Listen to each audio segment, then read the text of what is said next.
नमस्ते प्यारे बच्चों। आज हम यहाँ पे न्यू टॉपिक स्टार्ट करने वाले हैं अपना चैप्टर है 12th का इलेक्ट्रोस्टैटिक्स। ठीक है, इलेक्ट्रोस्टैटिक को बेटा बोलते हैं स्थिर वैद्युत की। इलेक्ट्रोस्टैटिक के बारे में हमें बात करनी है और देखो कि हमारे बोर्ड एग्जाम के अकॉर्डिंग इलेक्ट्रोस्टैटिक 7 मार्क्स का चैप्टर है बेटा। ठीक है, नीट और जेईई के लिए भी बहुत इंपॉर्टेंट चैप्टर है। ठीक है, इलेक्ट्रोस्टैटिक्स बेटा टोटल बहुत अच्छे से समझना है, बेसिक चैप्टर है बेटा ये। ठीक है, क्या 12th स्टैंडर्ड का बेसिक चैप्टर है और इसी बेसिक चैप्टर से हमें आगे के चैप्टर को बहुत अच्छे से पढ़ना है। ठीक है, चलो बात करते हैं बेटा इलेक्ट्रोस्टैटिक इलेक्ट्रोस्टैटिक्स।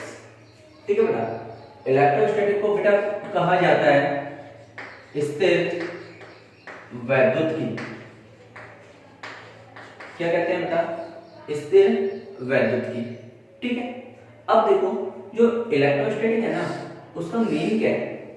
स्थिर वैद्युत की का मेन क्या है, यानी इसका मतलब क्या होता है बेटा? ठीक है, देखो इलेक्ट्रोस्टैटिक बेटा दो वर्ड से मिलकर बना हुआ है, इलेक्ट्रो प्लस स्टैटिक्स। ठीक है, इलेक्ट्रो मीन्स होता है बेटा इलेक्ट्रॉन और स्टैटिक्स मीन्स होता है बेटा एट रेस्ट। इलेक्ट्रॉन बेटा क्या होता है? इलेक्ट्रॉन एक चार्ज होता है और चार्ज को कहते हैं बेटा आवेश। और रेस्ट तो आप लोग सब जानते हो, रेस्ट का मतलब क्या होता है? स्थिर होता है।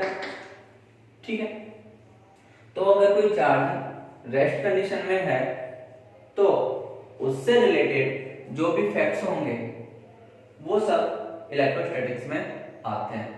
ठीक है बेटा, तो अपन बात करते हैं कि इलेक्ट्रोस्टैटिक का मेन क्या है, इलेक्ट्रोस्टैटिक होता क्या है। ठीक है, तो देखो इलेक्ट्रोस्टैटिक का डेफिनेशन देखते हैं बेटा।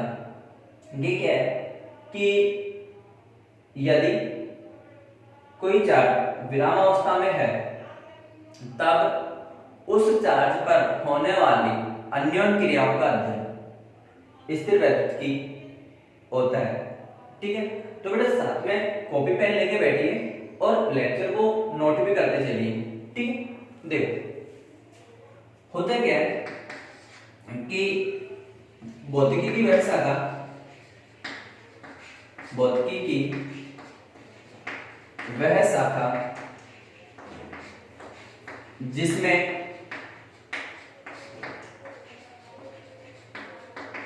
स्थिर आवेश पर होने वाली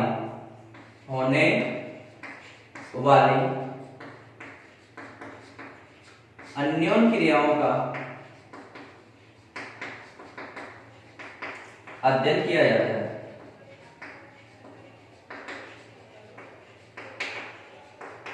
किया जाता है, स्थिर वैद्युत की कहलाती है।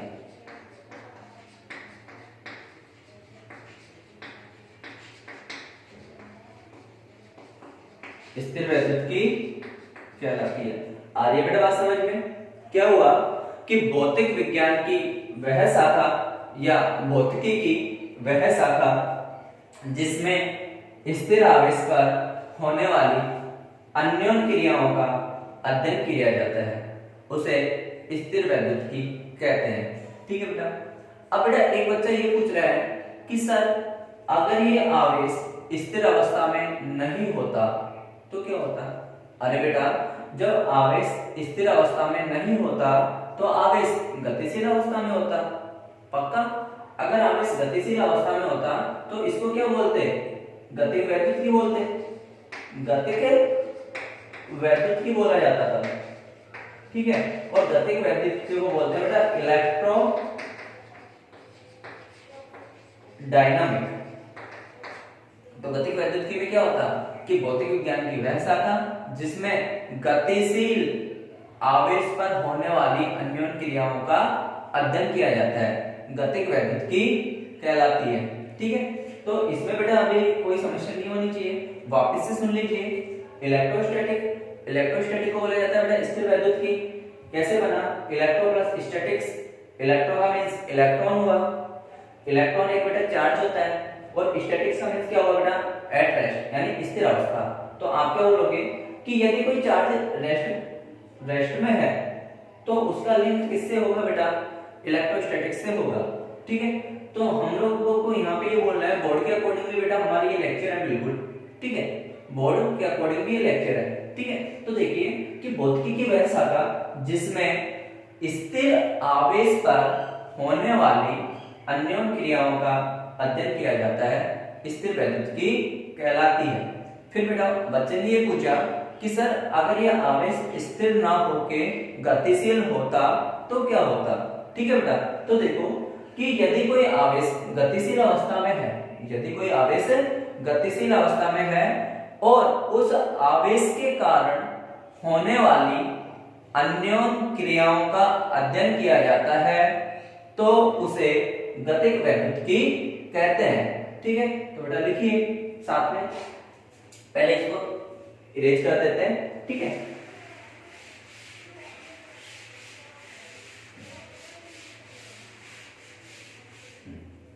लिखते चलिए। नेक्स्ट आता है बेटा इसी में गतिक वैद्युतिकी। गतिक वैद्युतिकी को बोला जाता है बेटा इलेक्ट्रोडायनामिक।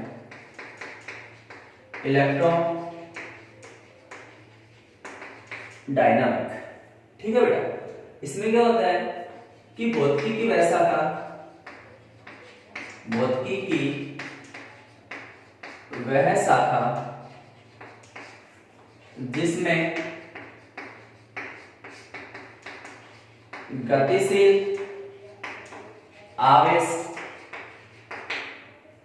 एवं उस पर होने वाले अन्योन क्रियाओं का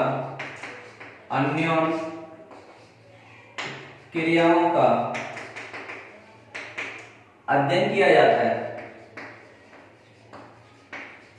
अध्ययन किया जाता है, गतिक वैद्युतिकी कहलाती है या गतिक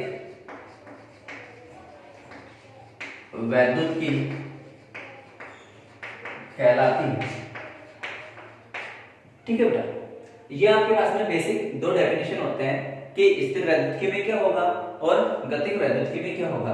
बेटा इन दोनों में एक कॉमन वर्ड आया है आवेश। ठीक है, कि ये चार्ज होता क्या है, तो बेटा हम लोग यहाँ पे चार्ज के बारे में बात कर लेते हैं कि चार्ज में होगा क्या। ठीक है, तो बेटा अपना नेक्स्ट टॉपिक लिखिए आवेश। क्या बेटा, आवेश। आवेश को बोला जाता है बेटा चार्ज। क्या बोला जाता है बेटा, चार्ज बोला जाता है। ठीक है, अब ये चार्ज होता क्या है, ये चार्ज होता क्या है। ठीक है, देखो बेटा अपन बेसिकली बात करते हैं। ठीक है, जनरल व्यू में बात करते हैं। आप लोगों ने पढ़ा हुआ है कि कोई भी सब्सटेंस है, कोई भी पदार्थ है। ठीक है, अभी अपन बात कर रहे हैं कि ये आपके पास में कोई भी पदार्थ है। ठीक है, उस पदार्थ का उससे छोटा कण क्या होगा बेटा, अणु होगा।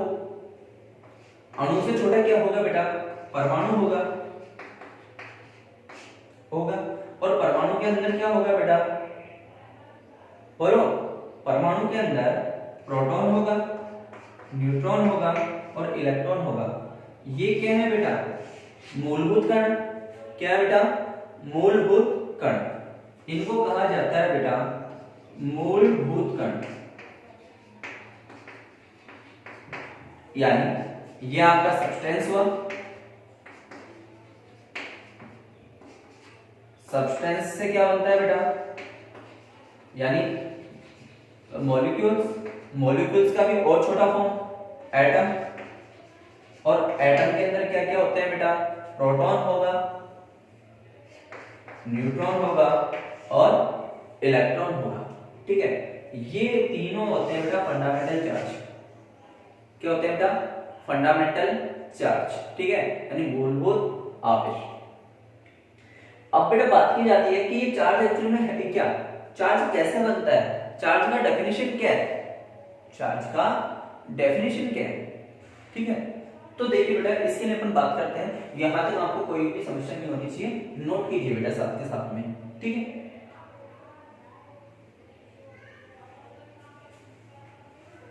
चलो आगे देखते हैं।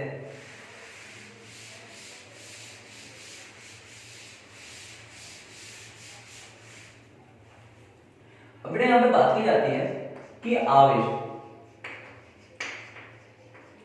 आवेश आवेश किसी पदार्थ के लिए वह प्रकृति होती है जिससे विद्युत क्षेत्र और चुंबकीय क्षेत्र उत्पन्न होता है।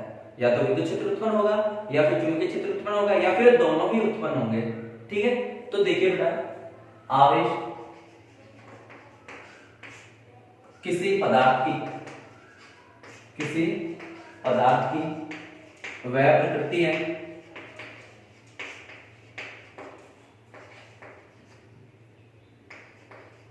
जिसके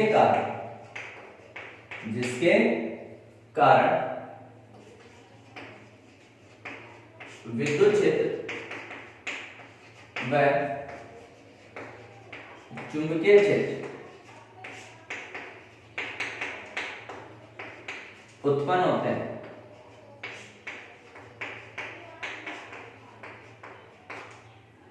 आगे बात समझ में, ठीक है। नेक्स्ट पॉइंट आवेश के लिए बात करते हैं कि किसी भी पदार्थ के लिए, क्या किसी भी पदार्थ के लिए, ठीक है, चार्ज का वैल्यू क्या होता है बेटा, संरक्षित होता है, ठीक है। किसी भी पदार्थ के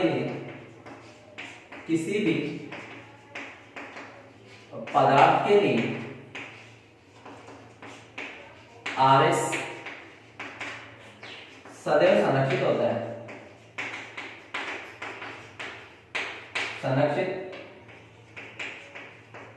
है, अर्थात ना तो आवेश को उत्पन्न किया जा सकता है और ना ही आवेश को नष्ट किया जा सकता है। ना तो आवेश को उत्पन्न किया जा सकता है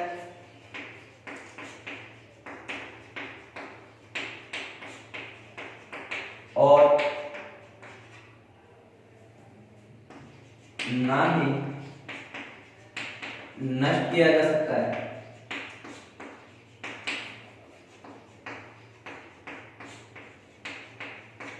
ठीक है बेटा, नेक्स्ट पॉइंट के लिए बात करते हैं। आवेश का नेक्स्ट पॉइंट क्या है कि बेटा कोई भी आपके पास में वस्तु है, उस वस्तु के लिए यदि टोटल चार्ज 0 बता रखा है, उसका मतलब क्या हुआ कि जितना उसमें पॉजिटिव चार्ज है उतना ही उसमें नेगेटिव चार्ज होगा। आधी बात समझ में? तो चलो बेटा नेक्स्ट पॉइंट के लिए बात करते हैं कि आवेश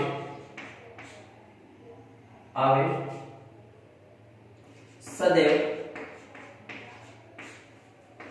द्रव्यमानबद्ध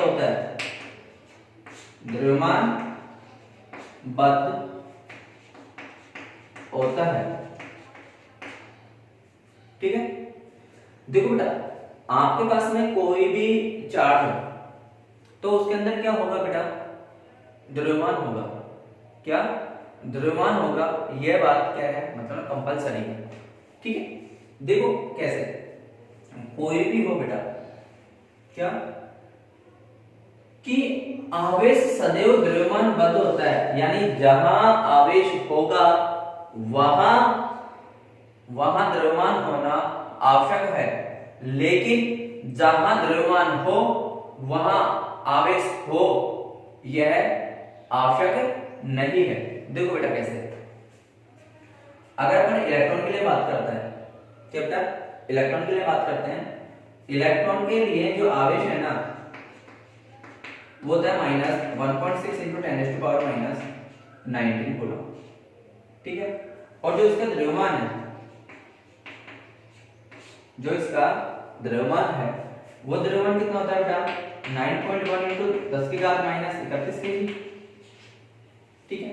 अगर अपन बेटा प्रोटॉन के लिए बात करना चाहें, प्रोटॉन का आवेश कितना होगा +1.6 × 10⁻19 कूलम, और बेटा ये कितना हुआ 1.67 इंटू इसकी घात माइनस 27 केजी।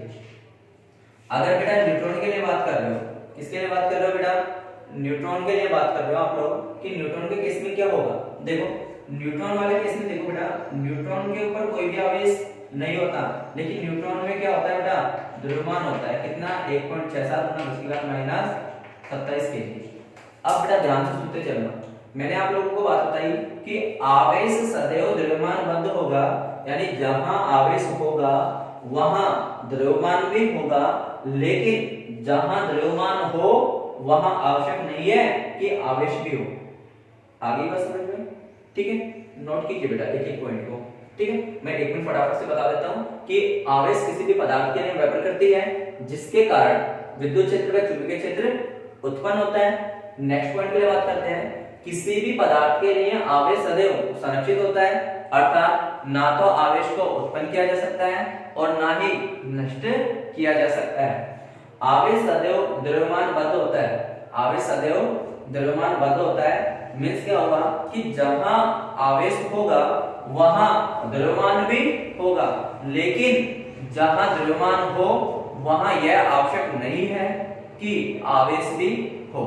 ठीक है बेटा, ये इनके मैंने चार्ट बताए वो देखिए। आगे बेटा बात करते हैं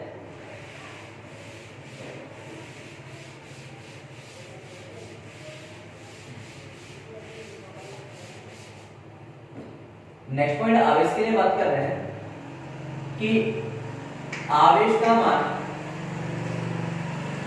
आवेश का मान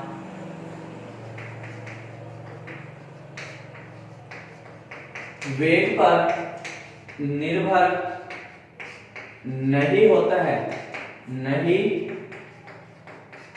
होता है, जबकि द्रव्यमान का मान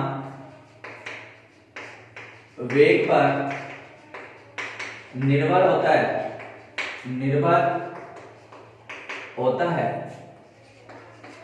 देखो बेटा इसका मतलब क्या है कि जितना आवेश विराम अवस्था में होगा उतना ही आवेश मूविंग कंडीशन में होगा।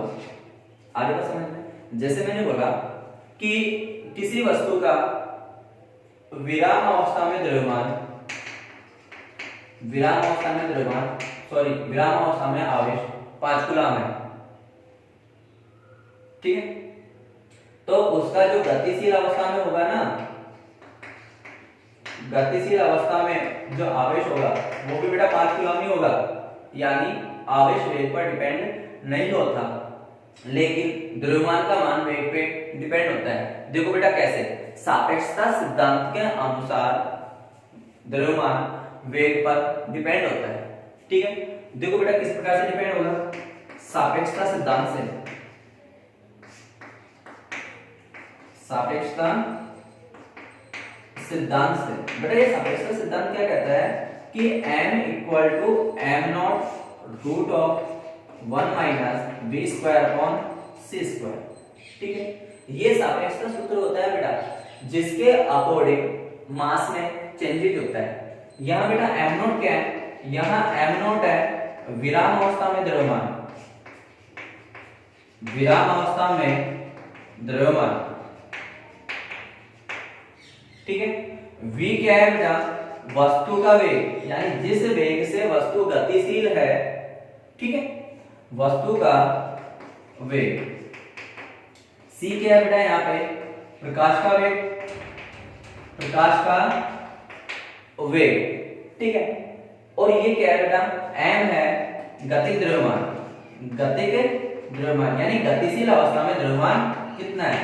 अब बेटा बिल्कुल ध्यान से देखते चलना, क्या बेटा बिल्कुल ध्यान से देखते चलना कि m equal to m naught upon root 1 minus upon v 1 minus v square upon c square. जैसे जैसे बेटा वस्तु का वेग बढ़ेगा तो ये राशि छोटी होगी और रूट है फिर और भी छोटा होता जाएगा। अगर हर का मान छोटा तो संख्या का मान बड़ा होगा ना, यानी वस्तु का वेग बढ़ने पर वस्तु के द्रव्यमान में भी वृद्धि होती है। क्या, किसी भी वस्तु का वेग बढ़ने पर उसके द्रव्यमान में भी वृद्धि होती है। यदि वस्तु का वेग v और c दोनों इक्वल कर दिए जाए, यदि v इक्वल टू c, वस्तु का वेग और प्रकाश का वेग दोनों समान कर दिए जाए, तो देखो 1/1, 1 - 1 0 और 0 का भाग होगा तो कितना आ जाएगा, इनफाइनाइट। यदि किसी वस्तु को प्रकाश के वेग से गतिशील कर दिया जाए तो उसका द्रव्यमान कितना हो जाएगा बेटा, अनंत हो जाएगा। ठीक है, चलो आगे बेटा बात करते हैं। इसी के लिए बेटा एक एक पॉइंट को कॉपी में नोट करते चलिए बिल्कुल अच्छे से। ठीक है, नोट कीजिए।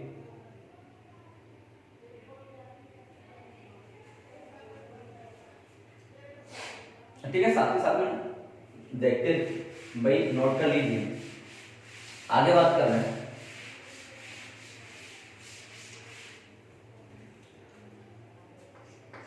आवेश अदिश राशि होती है, अदिश राशि होती है। आवेश क्या है बेटा, बोलो कैसे राशि है, अदिश, क्योंकि इसका वैल्यू पॉजिटिव में भी है और नेगेटिव में भी है। ठीक है, जैसे आपको बेटा क्या मिलेगा कि आवेश -5 माइक्रोकूलम मिल सकता है। ठीक है, प्लस 1 माइक्रोकूलम, यानी कि पॉजिटिव में भी है और नेगेटिव में भी है। ठीक है, चलो अब बेटा बात करते हैं कि आवेश किसी भी वस्तु में, किसी भी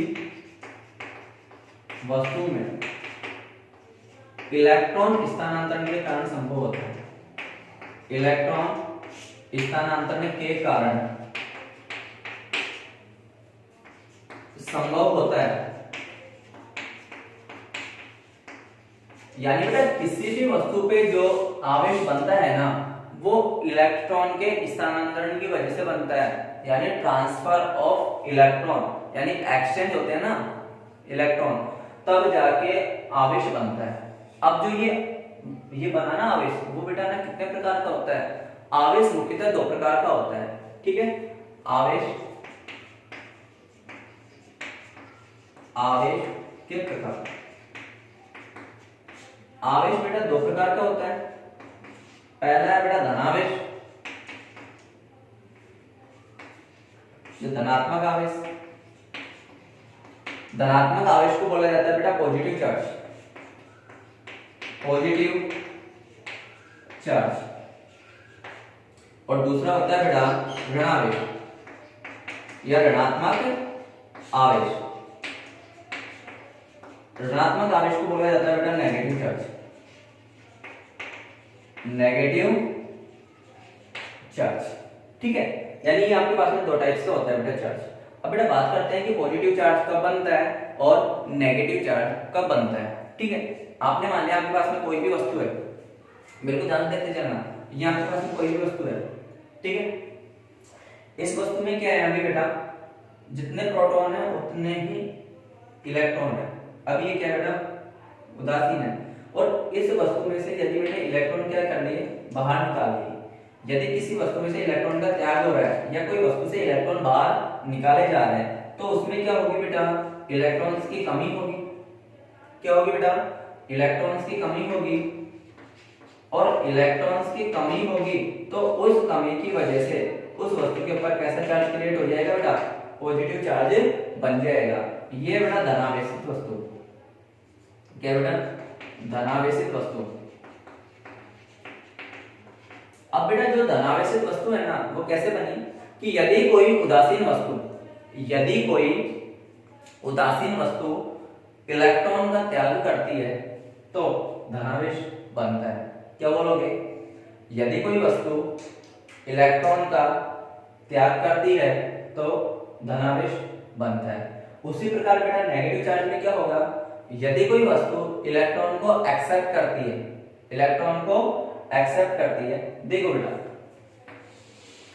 ये कोई वस्तु है, इसने क्या किया बेटा, इलेक्ट्रॉन को एक्सेप्ट किया। इलेक्ट्रॉन क्या किया, बोलो, ग्रहण किया। तो इलेक्ट्रॉन ग्रहण करने की वजह से इसमें क्या हुई, इलेक्ट्रॉन की अधिकता हो गई, इलेक्ट्रॉन की अधिकता हो गई, इलेक्ट्रॉन अधिकता अगर किसी वस्तु में इलेक्ट्रॉन अधिकता हो जाए तो वो वस्तु क्या होगी, नेगेटिवली चार्ज होगी, यानी ऋणावेशित होगी। तो बेटा इस वस्तु के लिए जो चार्ज है वो कैसा बन गया बेटा, ये ऋणावेश बन गया।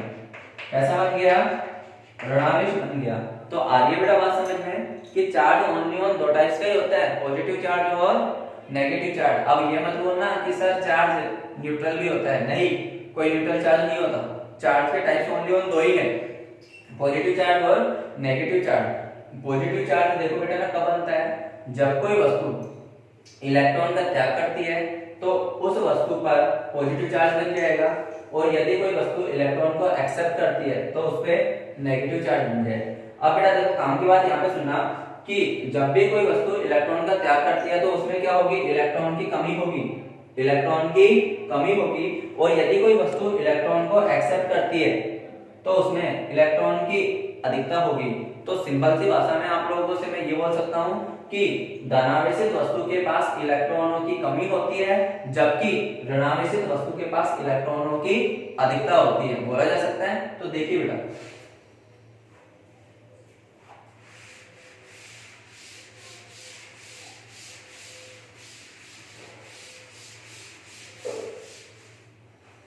तो बेटा अपन यहां पे बोल रहे थे कि धनावेशित वस्तु के पास, धनावेशित वस्तु में इलेक्ट्रॉन की कमी होती है, इलेक्ट्रॉन की कमी होती है, जबकि ऋणावेशित वस्तु के, जबकि ऋणावेशित वस्तु में इलेक्ट्रॉन की अधिकता होती है, इलेक्ट्रॉन की अधिकता होती है। आगे बेटा बात समझ में, ठीक है। अब बेटा अपन बात करते हैं कि अपने पास में चार्ज बन गए दो टाइप्स के, एक बना पॉजिटिव चार्ज और एक बना नेगेटिव चार्ज। अब देखो बेटा यहाँ पे बात करना चाहें, अपने पास में ये पॉजिटिव चार्ज, ये पॉजिटिव चार्ज, ये नेगेटिव चार्ज और ये नेगेटिव चार्ज, ठीक है। तो ये क्या है, समान चार्ज है। तो जब भी समान चार्ज की बात आए तो समान चार्ज में क्या होगा बेटा, प्रतिकर्षण होगा। और जब भी बेटा अपोजिट चार्ज की बात है, यानी विपरीत प्रकृति के आवेशों की बात है, तो उनमें बेटा आकर्षण होगा, यानी अट्रैक्शन होगा, ठीक है। तो आप लोग यहाँ से क्या बताओगे बेटा कि समान प्रकृति के आवेशों के मध्य प्रतिकर्षण होता है, जबकि असमान या विपरीत प्रकृति के आवेशों के मध्य आकर्षण होता है, ठीक है। तो यहां से देख सकते हैं बेटा, तो क्या बोलोगे कि समान प्रकृति के आवेशों के मध्य, आवेशों के मध्य प्रतिकर्षण होता है, प्रतिकर्षण होता है, जबकि विपरीत प्रकृति के, विपरीत प्रकृति के आवेशों के मध्य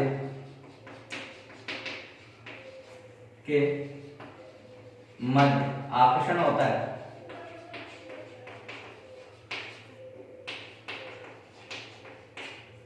आगे बेटा बात समझ में, क्या बोला कि अगर समान प्रकृति के आवेश होंगे तो उनमें प्रतिकर्षण होगा, और विपरीत प्रकृति के होंगे तो उनमें आकर्षण होगा, ठीक है। चलो आगे बात करते हैं।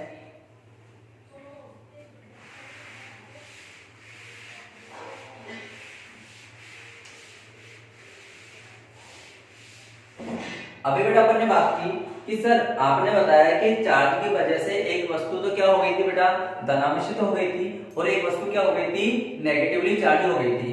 तो देखो दोनों के लिए बात कर लेते हैं, ठीक है।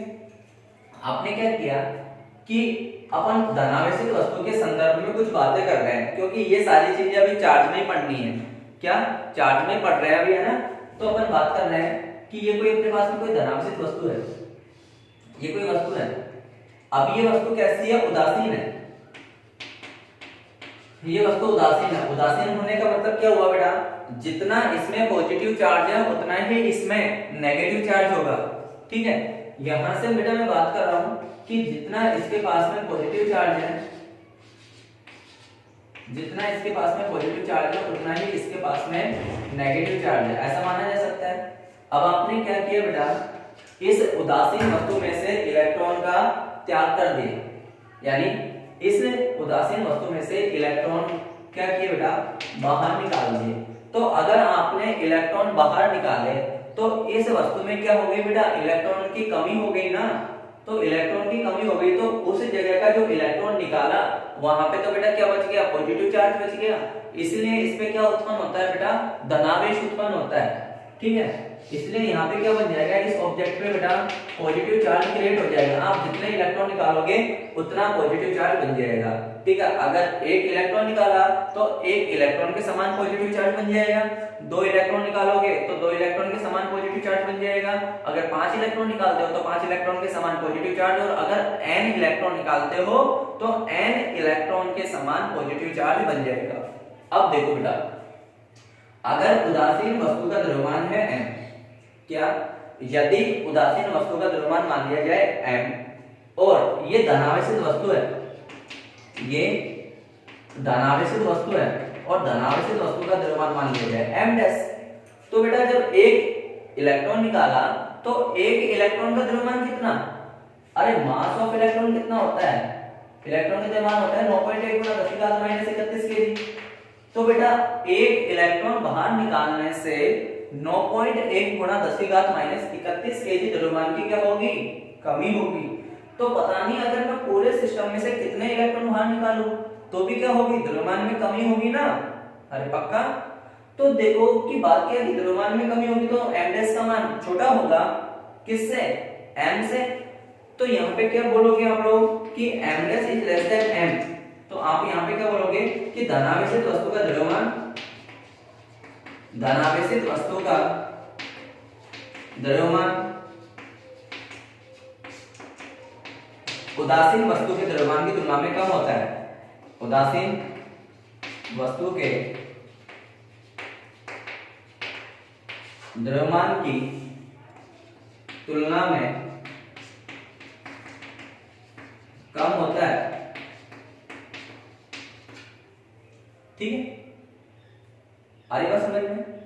अब अगर आप लोग द्रव्यमान में कमी निकालना चाहो कि द्रव्यमान में कितनी कमी हुई, द्रव्यमान में कमी, कि सर हमें ये बताइए कि ये द्रव्यमान में होने वाली कमी को हम किस प्रकार से ज्ञात करें, ऐसा भी बेटा क्वेश्चन बनेंगे।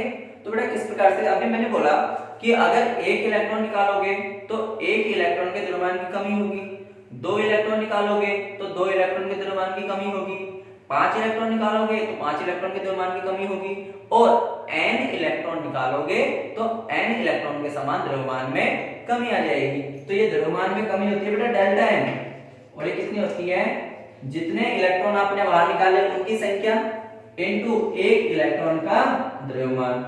आ रही है क्या बेटा बात समझ में। अगर किसी भी न्यूमेरिकल में कमी पूछी जाए तो इस प्रकार से ज्ञात करनी होती है। चलो अब बेटा बात करते हैं कि ये तो सर आपने बताया कि धनावेशित वस्तु के लिए क्या होगा। अब सर हमें नेगेटिव वस्तु के लिए भी बताइए कि जिस वस्तु के ऊपर नेगेटिव चार्ज हो उसके बारे में क्या क्या जानकारियां हो सकती हैं ऐसी। तो चलो बेटा देखते हैं। देखो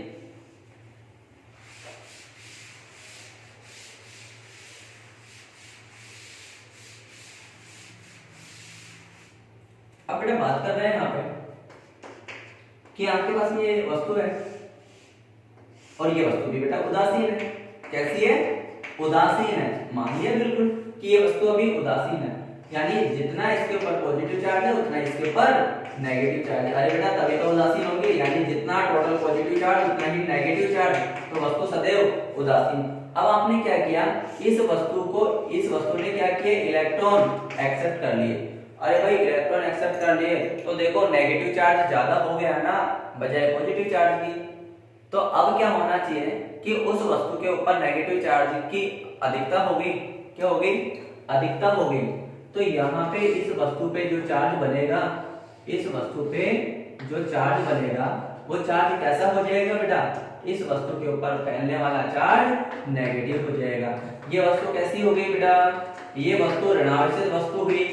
कैसी, ऋणावेशित वस्तु। और ऋणावेशित वस्तु के पास में सदैव इलेक्ट्रॉन की अधिकता होती है। इलेक्ट्रॉन की अधिकता होती है, भाई ध्यान रखना कि ऋणावेशित वस्तु के पास में इलेक्ट्रॉन की अधिकता होती है, जबकि धनावेशित वस्तु के पास इलेक्ट्रॉन की कमी होती है। ठीक है, चलो अब बेटा बात करें कि उदासीन वस्तु का द्रव्यमान है m और ऋणावेशित वस्तु का द्रव्यमान है m डैश। तो देखो बेटा इसने क्या किया, इलेक्ट्रॉन एक्सेप्ट किया ना, एक इलेक्ट्रॉन बढ़ने से एक इलेक्ट्रॉन के समान द्रव्यमान बड़ा होगा, दो इलेक्ट्रॉन बढ़ने से दो इलेक्ट्रॉन के समान द्रव्यमान बड़ा होगा, और n इलेक्ट्रॉन एक्सेप्ट करने से उसमें क्या होगी, द्रव्यमान में वृद्धि हुई होगी ना। तो द्रव्यमान में कितनी वृद्धि हुई होगी, n जितने इलेक्ट्रॉन उसने एक्सेप्ट किए इनटू एक इलेक्ट्रॉन का द्रव्यमान। ठीक है, तो भाई यहां से ऋणावेशित वस्तु का द्रव्यमान ज्यादा होना चाहिए ना, क्या ऋणावेशित वस्तु का द्रव्यमान उदासीन वस्तु की तुलना में अधिक होता है। तो क्या बोलोगे बेटा यहां से कि ऋणावेशित वस्तु का द्रव्यमान, ऋणावेशित वस्तु का द्रव्यमान उदासीन वस्तु के द्रव्यमान की तुलना में अधिक होता है। उदासीन वस्तु के द्रव्यमान की तुलना में, उदासीन वस्तु के द्रव्यमान की तुलना में अधिक होता है, अधिक होता है। अब बेटा बात ये आ रही है कि सर कितना अधिक होता है, हमें ये बताइए कि जो ये द्रव्यमान में वृद्धि हुई ना वो कितनी हुई। तो बेटा जैसे अपन ने क्या निकाली थी, द्रव्यमान में कमी, उसी प्रकार क्या होती है द्रव्यमान में वृद्धि, जितने की कमी होती है उतने की वृद्धि होती है। तो देखो बेटा द्रव्यमान में वृद्धि कितने की होगी, द्रव्यमान में वृद्धि, और द्रव्यमान में वृद्धि वापस से डेल्टा है, और डेल्टा में कितनी होती है, जितने इलेक्ट्रॉन एक्सेप्ट किए इनटू एक इलेक्ट्रॉन का द्रव्यमान। एक इलेक्ट्रॉन का द्रव्यमान कितना होता है बेटा, 9.1 इंटू 10 की घात माइनस 31 केजी। आगे बात समझ में, यहां तक कोई प्रॉब्लम नहीं होनी चाहिए। ठीक है, नोट कीजिए, हो गया होगा ना। देखो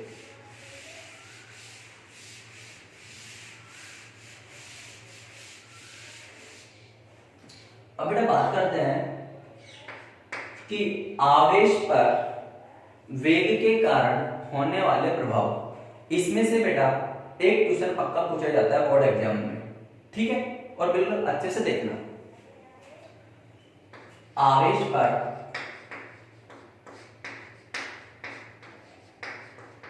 वेग का प्रभाव,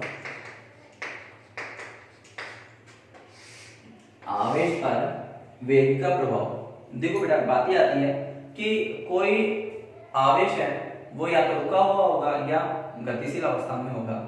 गति भी बेटा दो प्रकार की, समरूप गति या असमरूप गति, उसके लिए बात करते हैं। बेटा सबसे पहले अपन बात करते हैं कि जो आवेश है ना, पहली सिचुएशन में आवेश को तो देखो बेटा क्यू द्वारा व्यक्त किया जाता है, या तो कैपिटल क्यू द्वारा व्यक्त कर सकते हो या स्मॉल क्यू द्वारा व्यक्त कर सकते हो। ये अपने पास में कोई आवेश है अभी, और ये आवेश है ना अभी विराम अवस्था में, v equal to 0। v equal to 0 का मतलब क्या हुआ, ये विराम अवस्था में। यदि कोई भी आवेश विराम अवस्था में हो तो सिर्फ उससे विद्युत क्षेत्र उत्पन्न होता है। तो इसका जो इफेक्ट होगा ना, इसकी वजह से ओनली ऑन बेटा विद्युत क्षेत्र बनेगा। क्या समझे बेटा, यदि कोई आवेश विराम अवस्था में है तो उसके कारण केवल और केवल विद्युत क्षेत्र उत्पन्न होता है। विद्युत क्षेत्र हुआ आपका बेटा इलेक्ट्रिक फील्ड। क्या हुआ बेटा, इलेक्ट्रिक फील्ड। अब बेटा बात करते हैं कि यदि ये आवेश स्थिर अवस्था में ना होके गतिशील अवस्था में होता, तो बेटा गतिशील अवस्था भी दो प्रकार की होती है। कौन कौन सी, समरूप और असमरूप। सबसे पहले अपन समरूप के लिए बात करते हैं और फिर असमरूप के लिए बात करते हैं। ठीक है, तो देखिए बेटा सेकंड केस क्या है कि ये आपके पास में कोई क्या है, आवेश है, और इस आवेश के लिए v not equal to 0। v not equal to 0 का मतलब क्या होगा, ये गतिशील है। लेकिन a इक्वल टू 0 और a इक्वल टू 0 का मतलब क्या हुआ, ये समरूप गतिशील है। कैसे है बेटा, समरूप गतिशील है। यदि किसी आवेश के वेग में परिवर्तन नहीं होगा तो उसका एक्सेलरेशन भी कितना होगा, त्वरण कितना होगा, 0। तो वो क्या होगा, समरूप गति। अब देखो कि अगर कोई आवेश बहता है, यानी किसी चालक तार में आवेश बहने के कारण विद्युत धारा उत्पन्न होती है, और अगर किसी चालक तार में विद्युत धारा उत्पन्न होती है या विद्युत धारा बहती है, तो उसके आसपास में एक क्षेत्र उत्पन्न होता है, उस क्षेत्र को कहा जाता है बेटा चुंबकीय क्षेत्र। ठीक है, तो समरूप गतिशील आवेश के कारण विद्युत क्षेत्र भी उत्पन्न होता है और चुंबकीय क्षेत्र भी उत्पन्न होता है। तो इस स्थिति में बेटा विद्युत क्षेत्र भी उत्पन्न होगा प्लस चुंबकीय क्षेत्र भी उत्पन्न होगा, यानी इलेक्ट्रिक फील्ड भी बनेगा और मैग्नेटिक फील्ड भी बनेगा। तो क्या बताओगे बेटा कि यदि कोई आवेश समरूप गतिशील है तो उसके कारण विद्युत क्षेत्र भी बनता है और चुंबकीय क्षेत्र भी बनता है।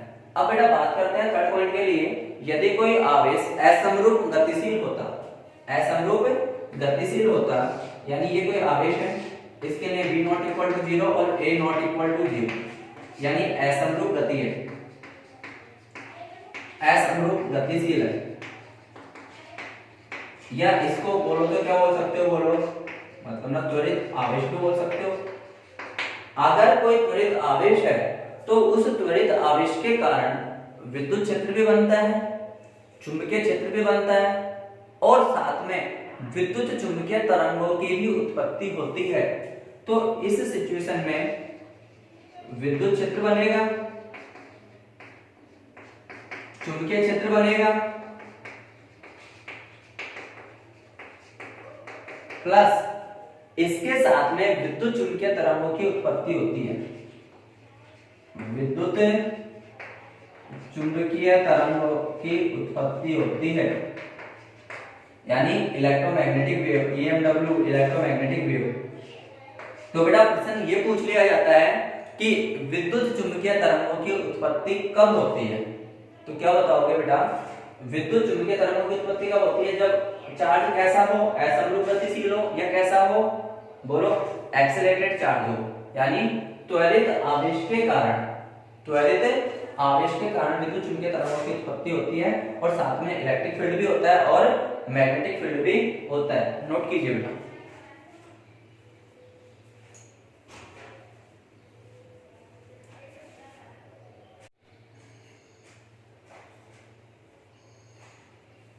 हो गया बेटा नोट, ठीक है, तो इसमें कोई प्रॉब्लम नहीं होनी चाहिए।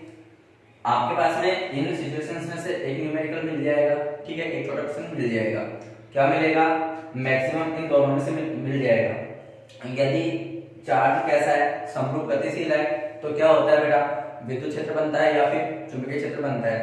और यदि कोई चार्ज कैसा हो बेटा, एक्सेलरेटेड हो, ठीक है, समरूप गति में हो, तो उस सिचुएशन में विद्युत क्षेत्र बनता है, चुंबकीय क्षेत्र बनता है और साथ में विद्युत चुंबकीय तरंगों की उत्पत्ति होती है। ठीक है, चलो आगे देखते हैं।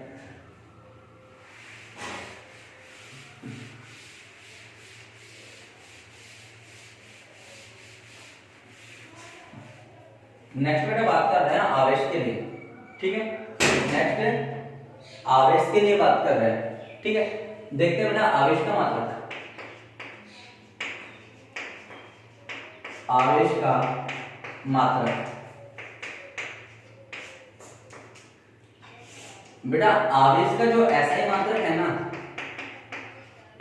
आवेश का एसआई मात्रक होता है बेटा कूलम, और इसे सी द्वारा व्यक्त किया जाता है। आवेश का एसआई मात्रक होता है कूलम और इसे सी द्वारा व्यक्त किया जाता है, ठीक है। अब बेटा बात करते हैं जो इसका सीजीएस मात्रक है, आवेश का सीजीएस मात्रक है, आवेश का सीजीएस मात्रक होता है ESU, इलेक्ट्रोस्टैटिक यूनिट।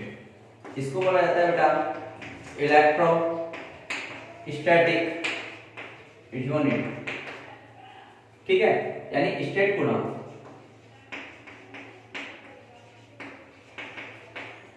अब बेटा आप लोगों से संबंध पूछ लिया जाता है कि कूलम और इलेक्ट्रोस्टैटिक यूनिट में क्या संबंध है, तो बेटा क्या संबंध होता है, 1 कूलम इक्वल टू 3 इंटू 10 की पावर 9 ESU, ये संबंध है।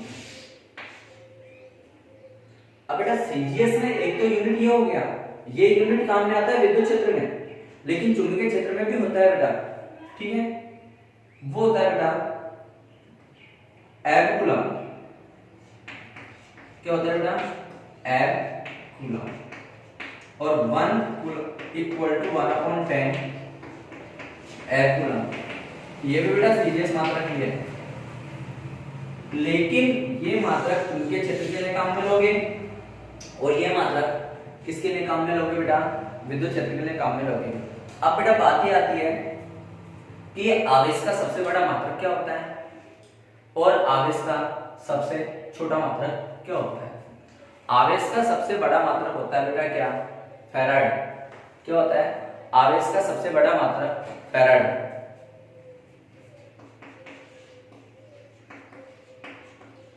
आवेश का सबसे बड़ा मात्रक ये होता है बेटा फैराड। क्या? फैराड है, ठीक है। और 1 फैराड है इक्वल टू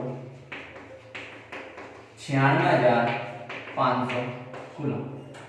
अब बेटा बात करते हैं कि सर आवेश का सबसे छोटा मात्रक क्या होता है, ठीक है।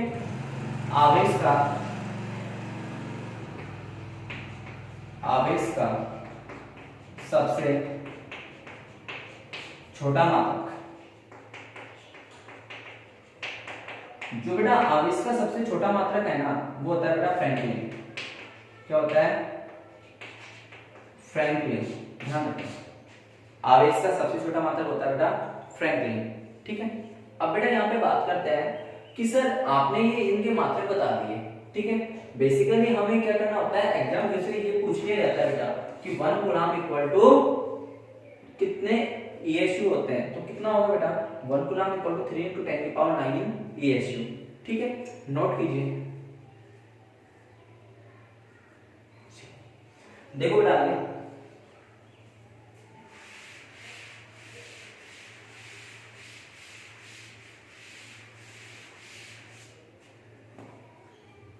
बात करते हैं बेटा आवेश की विमा। आवेश की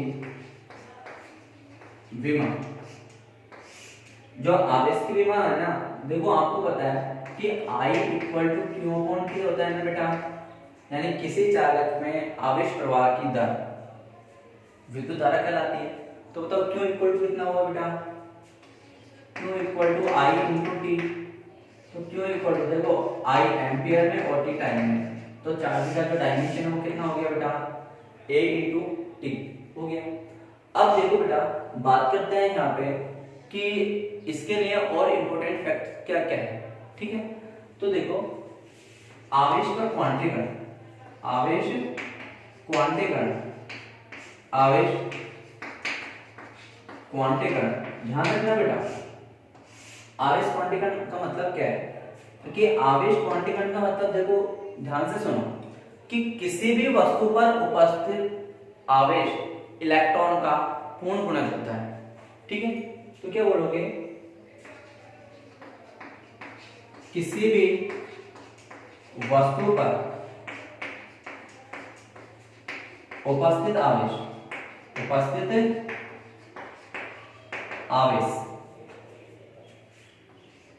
इलेक्ट्रॉन के आवेश के मान का पूर्ण गुणज होता है।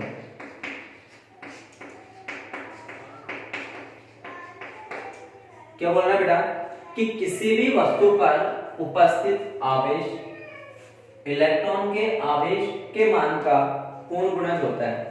इलेक्ट्रॉन के ऊपर आवेश कितना होता है बेटा? 1.6 × 10⁻19 कूलम। तो देखो अगर आप किसी वस्तु पर आवेश मानते हो Q, ठीक है। अब बताइए बेटा मुझे कि वो आवेश धनात्मक भी हो सकता है और ऋणात्मक भी हो सकता है। अगर आवेश का मान धनात्मक है या ऋणात्मक है तो धनात्मक के लिए पॉजिटिव लगाओगे और ऋणात्मक के लिए नेगेटिव। कितना होगा कि n × E, n क्या है बेटा? उन इलेक्ट्रॉनों की संख्या, और n belongs to integer, n belongs to integer, यानी n का मान हमेशा कैसा होगा, पूर्ण संख्या में होगा। n का मान सदैव पूर्ण संख्या में होगा, n का मान कभी भी पॉइंटों में नहीं होगा। ठीक है, ये चीज होती है बेटा आवेश का क्वांटीकरण।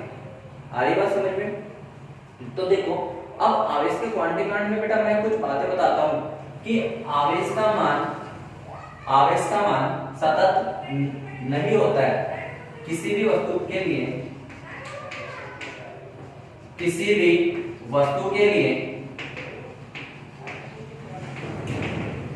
आवेश का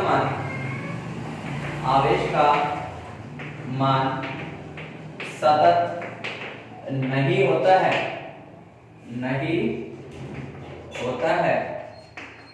यह विविक्त रूप में होता है। जो आवेश का मान है ना वो बेटा विविक्त रूप में होता है। अब आप लोग बोलोगे कि सर कैसे? ठीक है, उस बारे में बात करते हैं। देखो कि अगर एक इलेक्ट्रॉन होता तो आवेश कितना होता, 1.6 गुना 10⁻⁻19 कूलम। 2 इलेक्ट्रॉन होते तो कितना होता, 2 गुना 1.6 इंटू 10⁻⁻19 कूलम। अगर 3 इलेक्ट्रॉन होते तो कितना होता बेटा, 3 गुना 1.6 गुना 10⁻⁻19 कूलम। आ रही है बात समझ में? इधर देखो बेटा, इसके लिए कितना हुआ, 1.6 गुना 10⁻⁻19 कूलम। इसके लिए कितना हुआ, 3.2 गुना 10⁻⁻19 कूलम। और इसके लिए कितना हुआ, 4.8 गुना 10⁻⁻19 कूलम। आ रही है बात समझ में? बेटा सतत का मतलब क्या होता है, कंटिन्यूअस, लगातार। अब देखो 1.6 के बाद में क्या होता है, 1.7 होता है, 1.8 होता है, 1.9 होता है। लेकिन ये तो डायरेक्टली कहां पे पहुंचा, 3.2 पे। 3.2 के बाद में बेटा कहां से कहां तक होते हैं, 3.3, 3.4, 3.5, यानी 4.7 तक होते हैं। लेकिन वो वाले बीच की वैल्यू तो है ही नहीं इसमें, यानी ये एक फिक्स वैल्यू को एक्सेप्ट करता है।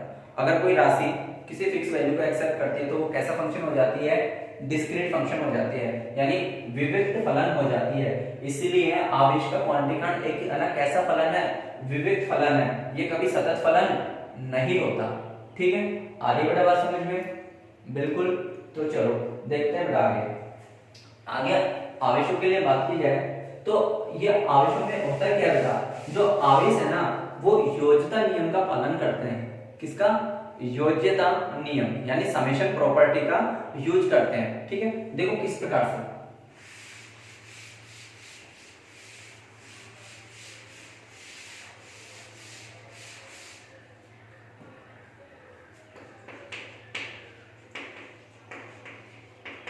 आवेशों का योज्यता नियम,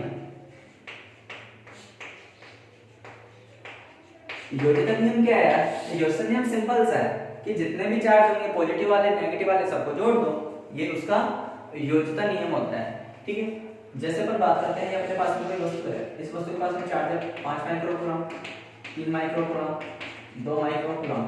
ठीक है, इस वस्तु के लिए टोटल चार्ज कितना होगा, इस वस्तु के लिए जो टोटल चार्ज होगा ना, समेशन ऑफ क्यू, समेशन मतलब योग होता है, समेशन ऑफ क्यू कितना होगा, 5 microcoulomb minus 3 microcoulomb plus 2 microcoulomb, कितना हुआ बेटा टोटल, प्लस 4 माइक्रोकूलम। ये इसके लिए योज्यता नियम है। ठीक है, आगे बात समझ में? चलो अब बेटा ये आपके पास में चार्ज के बारे में होती है बेसिक सी जानकारी। क्या? चार्ज के बारे में बेसिक सी जानकारियां होती हैं। अब बेटा इसके लिए अब यहाँ तक मैंने जितना सीखा उसमें से बेटा न्यूमेरिकल बनता है एक, मतलब किसके बेस, आवेश के क्वांटीकरण के बेसिस पे न्यूमेरिकल बनते हैं। ठीक है, आवेश के क्वांटीकरण के बेसिस पे जो न्यूमेरिकल बनते हैं उनको देख लेते हैं बेटा कि आवेश के क्वांटीकरण के बेसिस यानी न्यूमेरिकल मतलब किस प्रकार से बनते हैं। ठीक है, अभी तो अपना जो न्यूमेरिकल का लेवल है वो बेटा बिल्कुल सिंपल से सिंपल होगा, और उसके बाद में अपन थोड़े अच्छे लेवल के न्यूमेरिकल सीखते चलेंगे, और फिर आपको मैं बाद में अच्छे से अच्छे न्यूमेरिकल सिखाते चलूंगा। ठीक है, बी कॉन्फिडेंट। ठीक है, बस धैर्य रखते चलो और बिल्कुल अच्छे से वीडियोस को बार बार से देखते चलो। ठीक है, और बेटा कि हर चीज को बेटा अच्छे से पढ़ो, लिख के पढ़ो, नोट्स बनाओ साथ में। ठीक है, तो और भी अच्छा समझ आएगा। ठीक है, चलो न्यूमेरिकल्स के लिए बात करते हैं।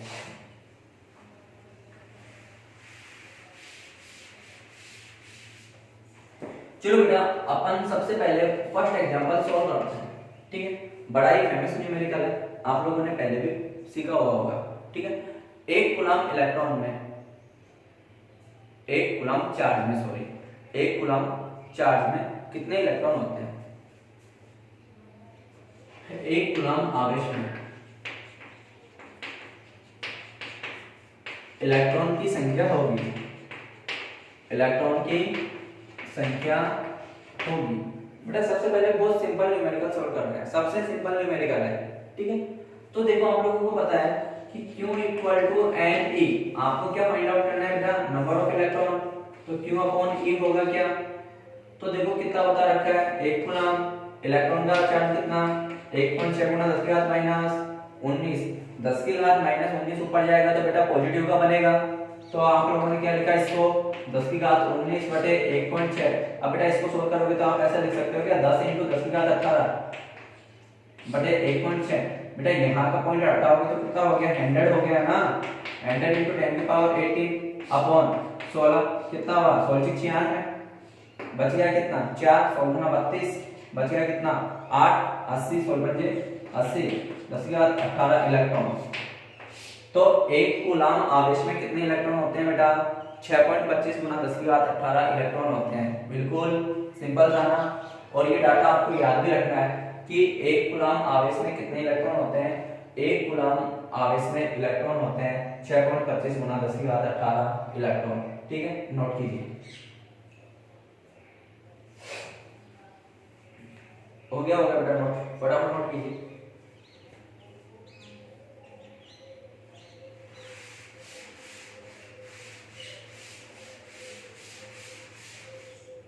आगे बात करते हैं बेटा नेक्स्ट एग्जांपल के लिए। एक कप जल में आवेश की मात्रा होगी, आवेश की मात्रा होगी। अच्छा क्वेश्चन है बेटा, क्या अच्छा क्वेश्चन है, बिल्कुल ध्यान से देखो। एक कप जल अप्रोक्सीमेट कितना, 250 ग्राम, कितना बेटा 250 ग्राम। यहाँ हमें वेट बता रखा है, हमें यहाँ पे नंबर ऑफ इलेक्ट्रॉन्स नहीं बता रखे। तो हमें सबसे पहले क्या फाइंड आउट करना होगा बेटा, नंबर ऑफ इलेक्ट्रॉन का वैल्यू फाइंड आउट करना होगा। तो देखो आपको क्या बता रखा बेटा, एक कप जल, ठीक है। तो देखिए बेटा बिल्कुल ध्यान से सुनते चलिए।